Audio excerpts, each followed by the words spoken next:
Hello everyone, I'm Panjami. I'm an intern volunteer at Forensic Fusion. So today we are going to discuss about the history and development of firearm, which is topic from forensic ballistics. So before that, before going to the topic, we will be discussing about what is forensic ballistics and the basic parts of firearms. So forensic ballistics is the study of flight of projectiles. How the projectile moves through the air. Projectile, the sense, is a part of ammunition which is actually expelled from the firearm or that travels towards the target. Okay.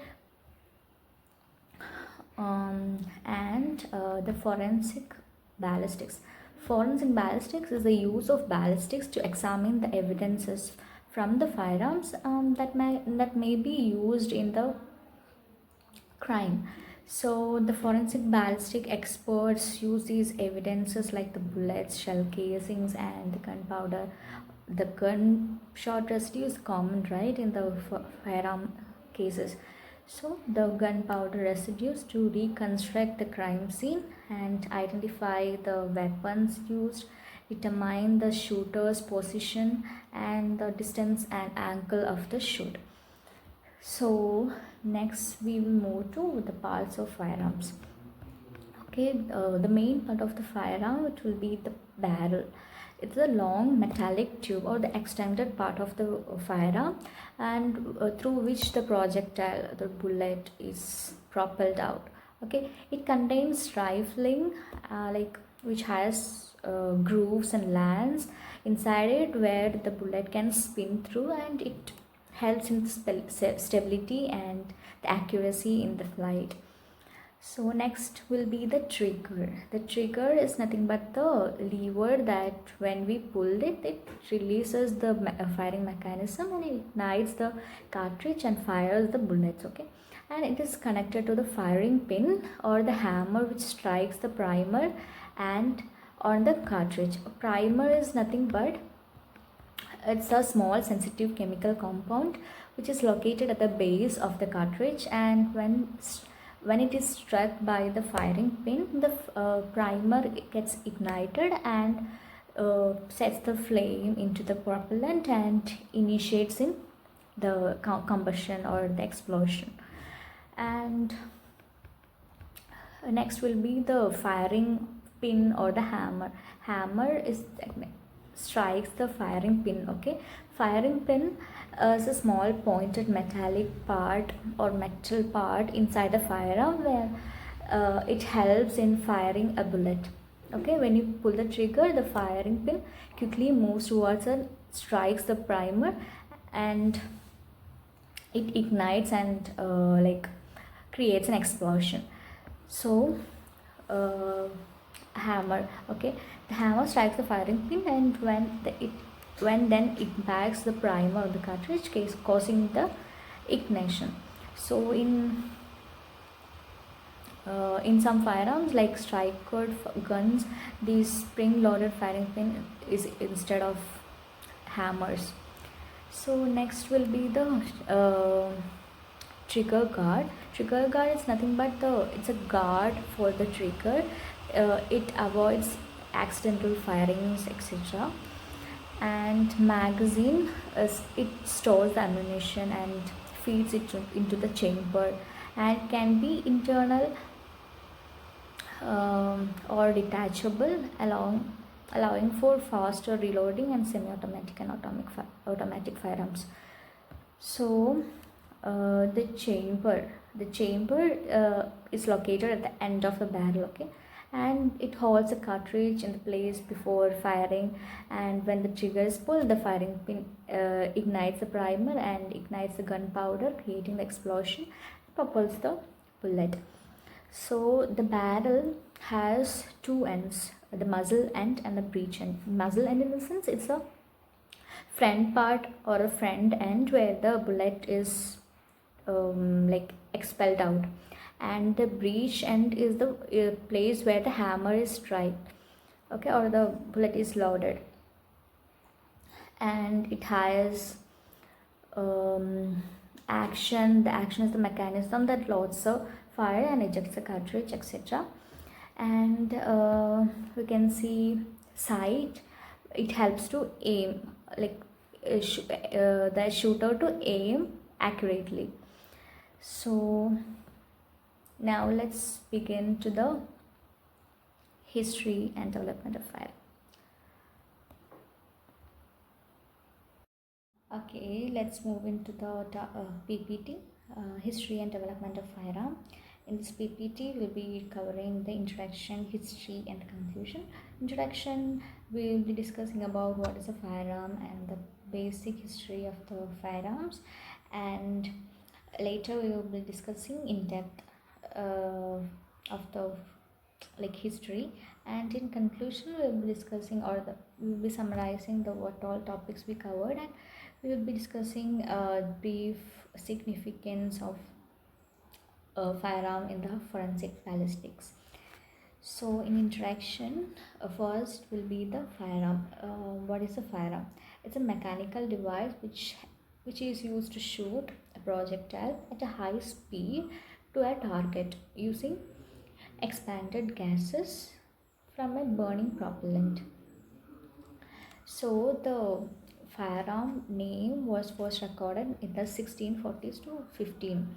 So the first documented case in forensic ballistics occurred in 1835, where Henry Goddard is who was a member of Bow Street Runner, a London police force.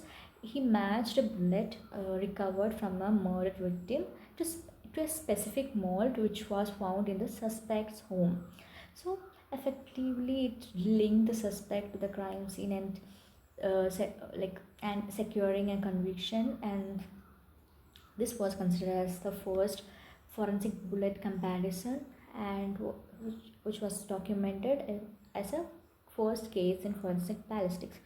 So the history of the firearm, which was dated back to 10th century from the Chinas, and it included fire lances and fixed cannons at that time. So later in the 15th century onwards, these firearms spread all over the Eurasia, and it causes the fall of Byzantine Empire and European colonization, etc. And today's modern firearms, it includes smokeless smokeless powders and other propellants also.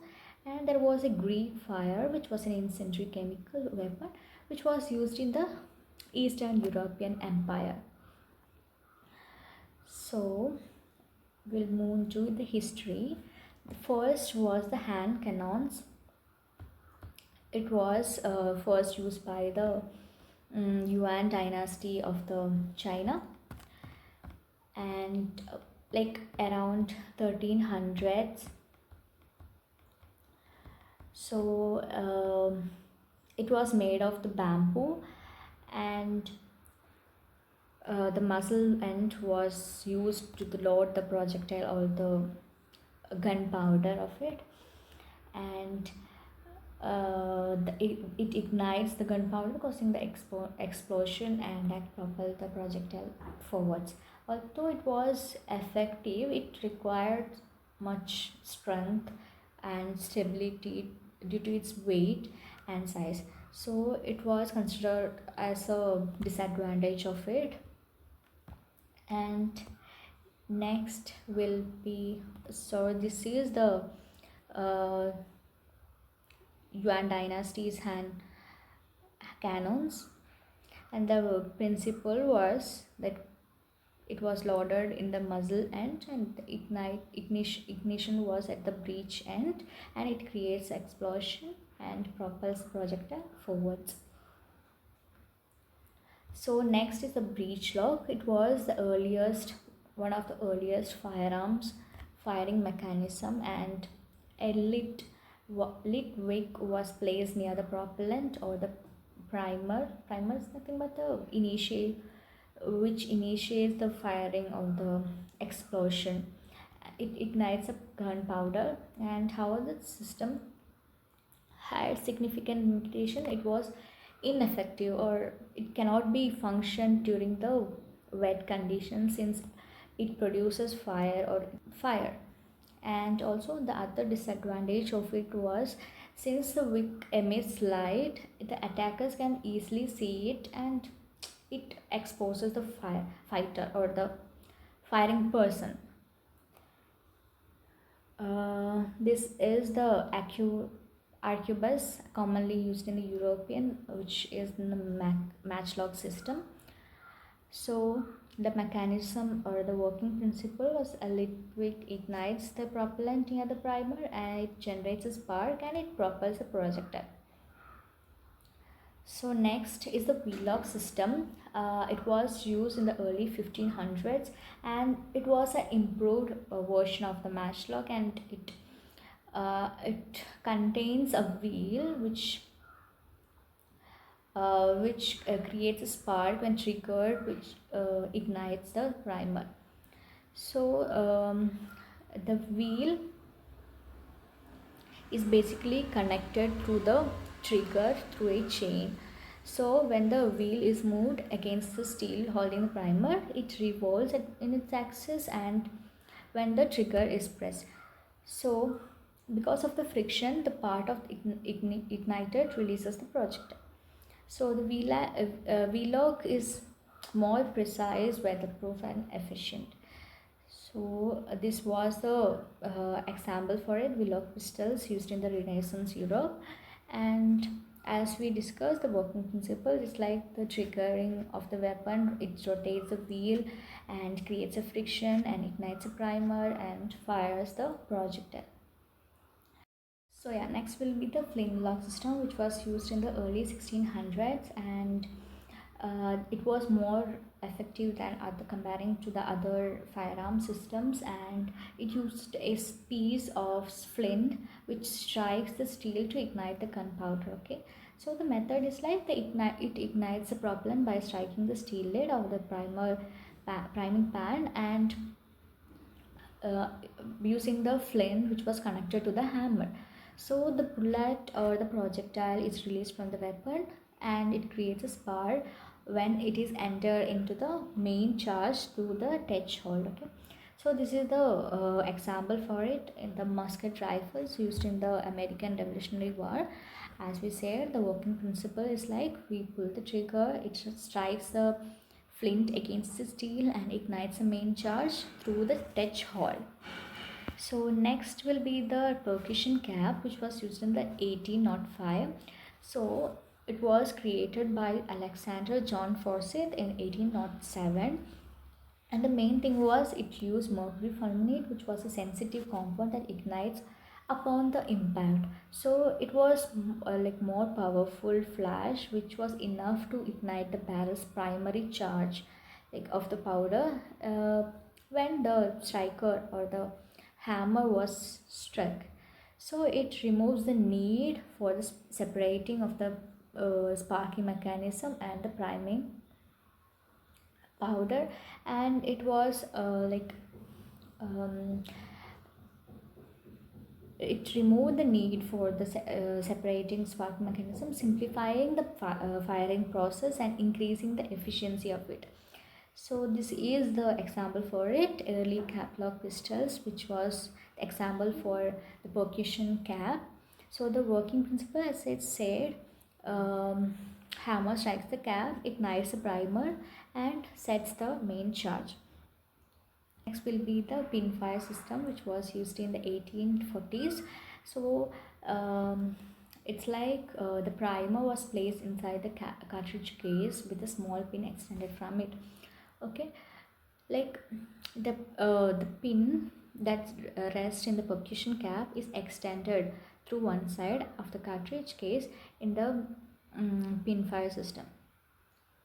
So nothing but from the percussion cap, it was extended through this one side in this pinfire system. So it places the percussion cap inside the cartridge case, and the mechanism is like we pull the trigger, causes the firing pin to strike by the hammer, and it drives into the priming compound and explodes the priming charge and releases the bullet. So as we said, the hammer strikes the pin, ignites the primer inside the cartridge. So pinfire revolvers by Casimir Laforgeau. Okay, next is the rimfire system, which was used in the 1851. It was introduced by the Parisian gunsmith Flaubert in 1851. So in this method, it involves filling the cartridge hollows here rim with the propellant. A ring is nothing but the cartridge stamped or pressed part, and like in the bottom of the cartridge. So here the primer was placed in the rim of the cartridge, the bottom part of the cartridge, and when the firing pin to strikes, it ignites the primer and setting off the propellant. So the rim fire was like compared to other firing methods or firing system, it was more cost effective, reliable, and it was more popular among the small caliber firearms. So for example, it will be 22 caliber rifles. As we said, the working principle is like firing pin hits the cartridge rim, the bottom part of the cartridge, and ignites the propellant. So next will be the center fire system, like which is commonly used in the modern firearms. And yeah, the primer is located in the center of the cartridge base. Okay, that's why it's called the center fire system. The primer is placed in the center of the cartridge base in this way, and when the trigger is pulled, the firing pin engages and strikes the primer directly and produces a spark in the propellant that causes the bullet to fire. Okay, the center fire ammunition is more durable and works well in the larger calibers, making it deal more like rifles and handguns like of today's firearms. So yeah, examples are the modern rifles, which was modern firearms, which is used nowadays, like the rifles and handguns. Yeah, the working principle is firing pin hits the center of the cartridge or the center primer, and it creates a spark to ignite the propellant. So yeah, next is the conclusion. As we all know, we have discussed about the what is forensic ballistics and parts of firearms, and what is firearm and the history, like from hand cannons to the modern center fire pin, like center fire system, modern firearms. So from that we can understand that it was nothing but about the designs or thing. It is about the reliability, the effectiveness, or the easiness to use, etc. So this evolution was significant in technological advancement, like it was for the society needs and the military needs, etc., and it reflects changes in the technology and social, political, and ethical landscapes.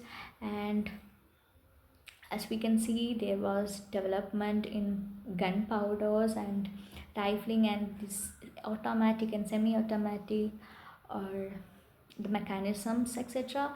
And it's nothing but it was evolved due to the society needs, etc. So that's all for the sessions. Thank you. Bye.